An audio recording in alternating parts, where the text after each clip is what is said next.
लेकिन भगवान की महिमा का गायन नहीं कर सकते। तेरा यश गाया वेदों ने, वेद नहीं पाया वेदों ने। भगवान का वेद कोई नहीं पा सकता।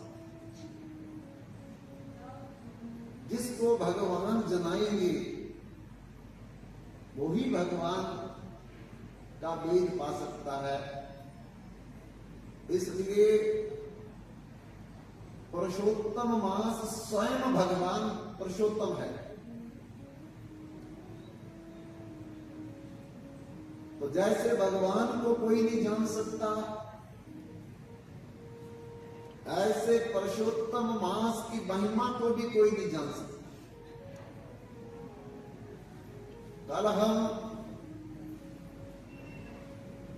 चर्चा कर रहे थे कि पुरुषोत्तम मास क्या है, ये कैसे उत्पन्न हुआ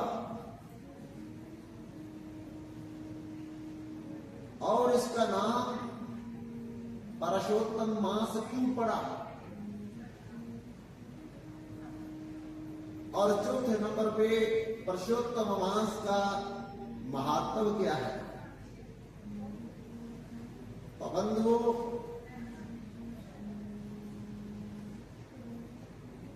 हमारे ज्योतिषा गणना के आधार पर एक चंद्र वर्ष होता है और दूसरा सूर्य वर्ष होता है। अर्थात चंद्र जो है वो पृथ्वी के इर्द गिर्द घूमता है और एक चक्कर लगाने में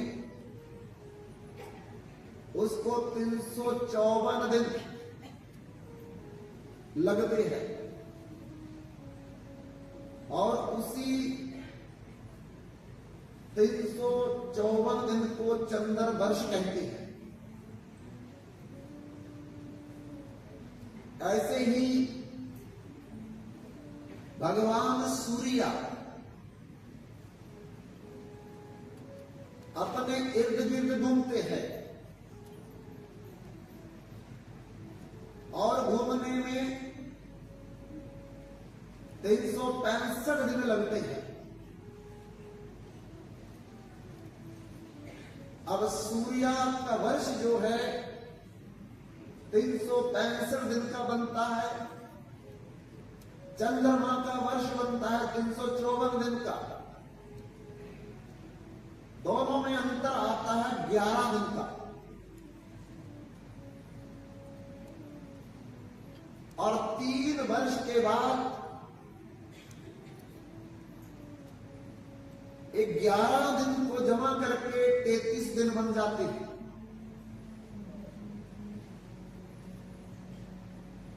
और यही जो 33 दिन बढ़ जाते हैं 3 वर्ष में, उसी को अधिक मास कहते हैं। कुछ लोग उसी को मल मास भी कहते हैं, कुछ लोग उसको काला मास भी कहते हैं।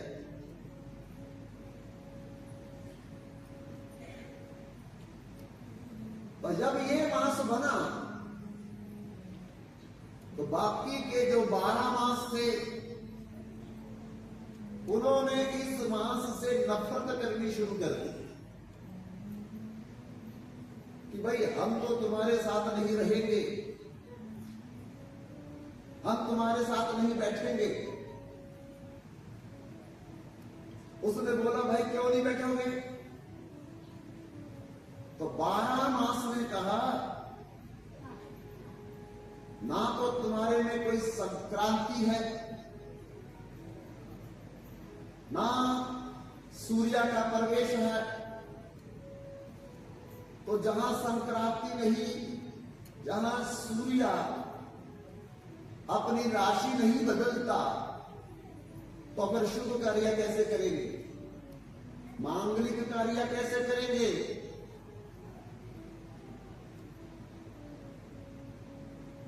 इसलिए जिसमें मांगलिक कार्य नहीं होते,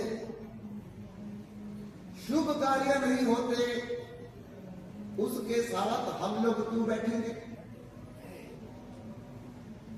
अपने साथ आपको क्यों जोड़ेंगे?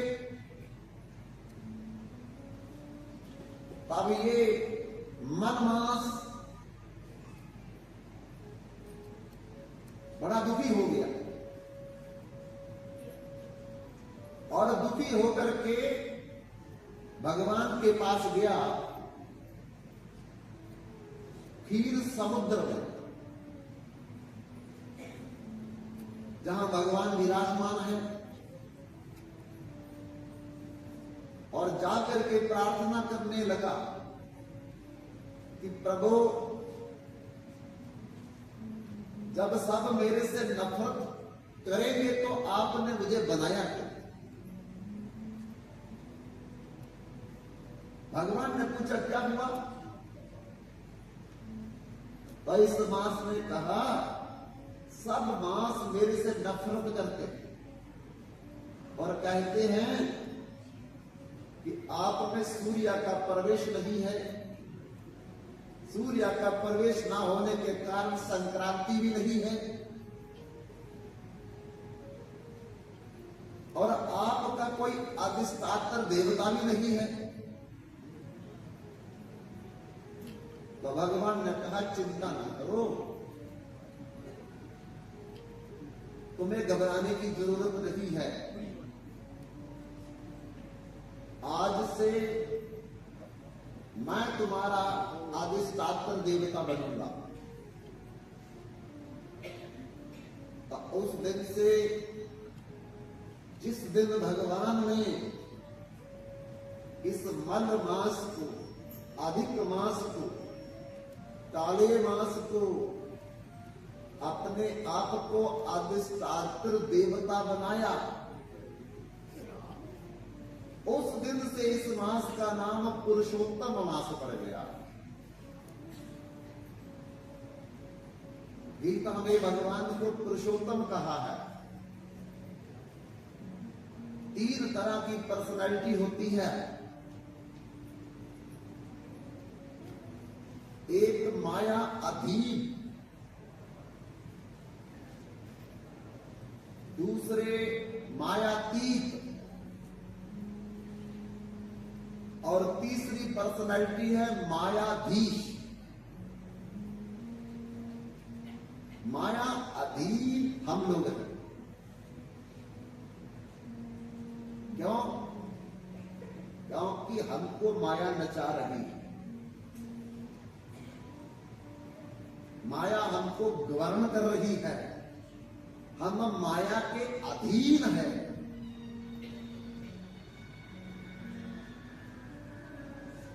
कि जो माया चाहेगी हमसे करवा रही है। कहते हैं ना, करे करावे आपे आप ना कुछ मानस दे के हाथ, हम कुछ नहीं कर सकते, माया नचा रही है। और जैसे वो नचा रही वैसे हम नाच रहे। और दूसरे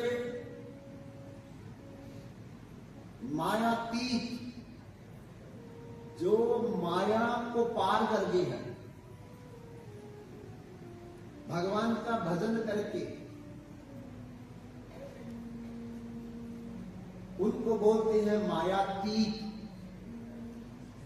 अब उनको माया नहीं मिल चाहिए, क्योंकि वो माया को पार कर गए।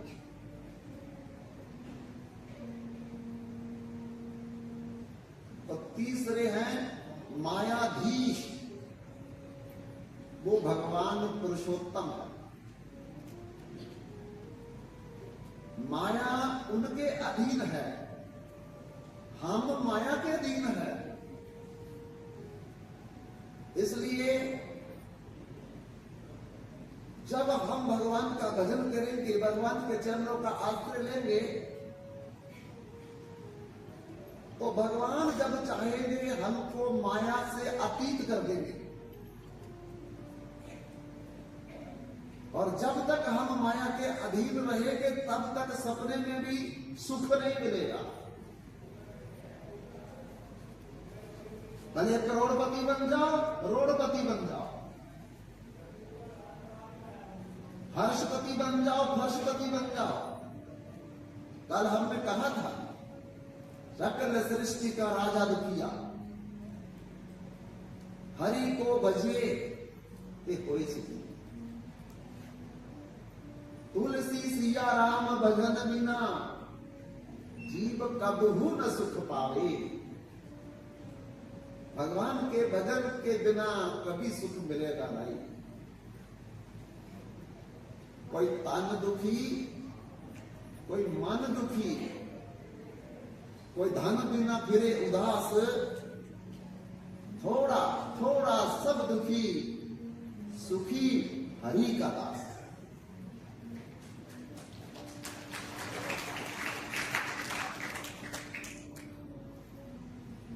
निर्धन कहे धनवान सुखी, धनवान कहे सुख राजा को भारी, राजा कहे महाराजा सुखी, महाराजा कहे सुख कुबेर को भारी, कुबेर कहे इंद्र सुखी, इंद्र कहे सुख प्रजापतियों को भारी, प्रजापति कहे बृहस्पति सुखी, बृहस्पति कहे सुख ब्रह्मा को भारी।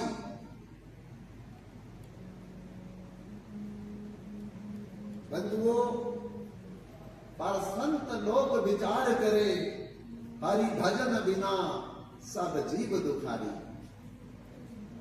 जब तक हम प्रभु का आश्रय नहीं लेंगे, भगवान का सुमरन नहीं करेंगे, भगवान के सत्संग में नहीं बैठेंगे, कथा नहीं सुनेंगे, तब तक सपने में भी कोई आज तक सुखी नहीं हुआ। नानक दुखिया सब संसारा, सोई सुखिया जो नाम आधारा। इसने प्रभु के नाम का आधार ले लिया, आश्रय ले लिया है, वास्तविक तो वो ही सुखी हो सकता है, अन्यथा सारा संसार दुखी है। गुरु नानक देव जी कहते हैं, प्रभु बिन तेरा कौन सहाय। प्रभु के बिना तेरी कौन सहायता करने वाला है दूसरा। को मात पिता सुत बनीता, कुकाहे को भाई। प्रभु बिन तेरा कौन सहाय। आज तक किसके माता पिता साथ दिए हैं, किसका भाई, किसका पुत्र, किसकी पत्नी साथ गई है। रोएंगे बहुत, लेकिन साथ कोई नहीं चाहिए। अगर चला भी गया कोई कूद करके, हम जिंदा नहीं रहेंगे इसके बिना, मर जाएंगे, मर भी जाए, पर तब भी उसके साथ नहीं जाएगा, क्योंकि वो अपने कर्मों के आधार पर कहीं जन्म लेगा, और उसके लिए मरने वाला अपने कर्मों के आधार पर कहीं जन्म ले लेगा, तब भी इकट्ठे नहीं रहेंगे। धन धरणी सुख संपत्ति सगरो, यही मानो अपनाई। जमीन मेरी है, मकान मेरा है, धन मेरा है, इसी को मान करके इसको अपना समझ लिया। प्राण चले, जब प्राण निकल गए तो साथ में कुछ नहीं जाएगा। दीन दयाल सदा दुख भंजन, ताको प्रीति ना लगाई। ओ परमात्मा दीन दयाल, जिसने हमेशा मेरा साथ दिया, मरने के बाद भी, मरने से पहले,